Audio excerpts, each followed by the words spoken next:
একদম চ্যালেঞ্জ করে বলি, মানে যদি কেউ প্রমাণ করতে পারে যে 10 কোটি টাকা না 1 কোটি টাকা 1 টাকা যদি কেউ করতেছে, তাহলে চাকরি ছেড়ে চলে যাবে, যে কোনো অপরাধ যে কোনো শাস্তি মাথা বেঁধে নেবে।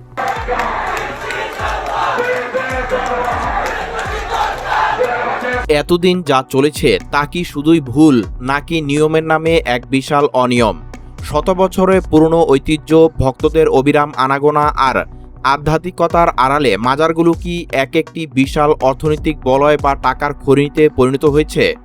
বাইরে থেকে যা কেবল ধর্মীয় ও আধ্যাত্মিক কেন্দ্র বলে মনে করা হয়, তার ভিতরে লুকিয়ে আছে কোটি কোটি টাকার লেনদেন, জমি, সম্পত্তি আর আয়ের উৎসের এক জটিল এবং অদৃশ্য হিসাব।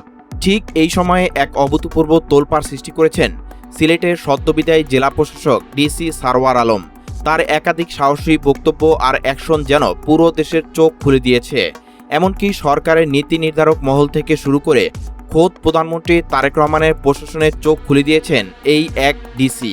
এবং আমি এইটাও বলে দেখুন, স্টেটে 10 কোটি টাকা 10,000 কোটি টাকা দিয়েও জনাব সারওয়ার সাহেব কিনা কিনা দেওয়া, এটা বলে দিই। এবং আমি আমার জনগণকে, আমি আমার নাগরিক সিলেটবাসীকে এইটুকু আশ্বস্ত করতে চাই। মাজারের ডেক ও দানবাক্স সিলগালা করার পর যখন দেশজুড়ে তোলপাড়, ঠিক তখনই ডিসি সারওয়ার আলমের বদলি নিয়ে তৈরি হয়েছে তীব্র কৌতূহল। এটা কি শুধুই রুটিন ওয়ার্ক, নাকি পর্দার আড়ালে অন্য কোনো রহস্য?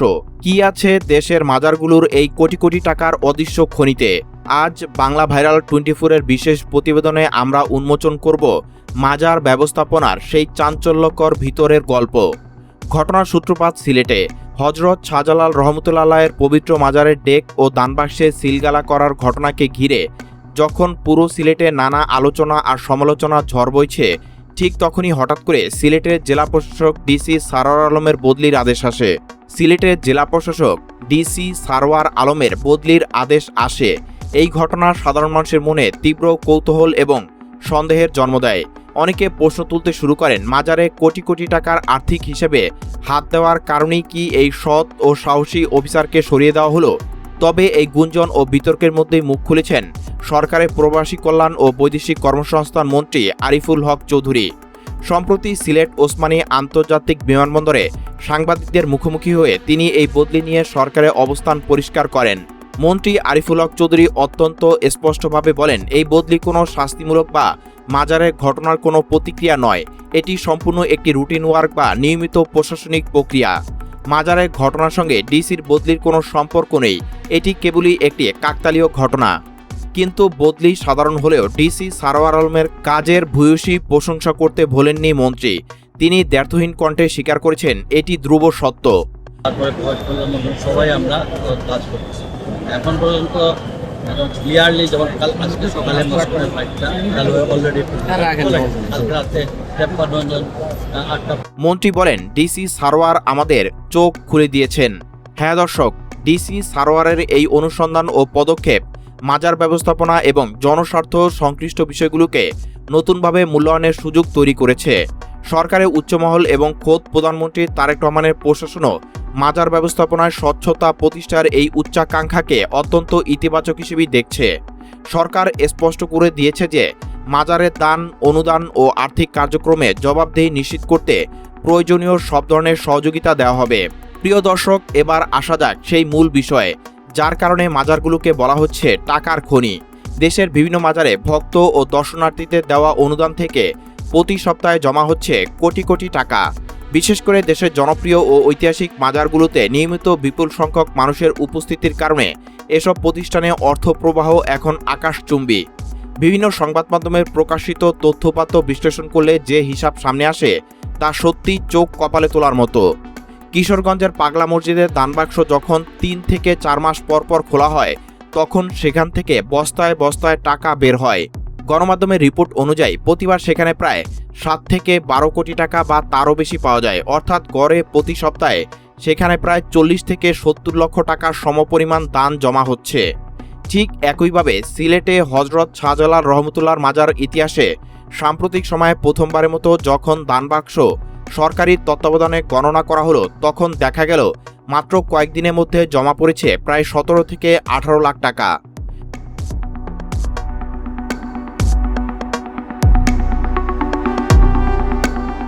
শুধু বাংলাদেশি টাকা নয়, এর সঙ্গে মিলেছে বিপুল পরিমাণ সোনা ও বিদেশি মুদ্রা।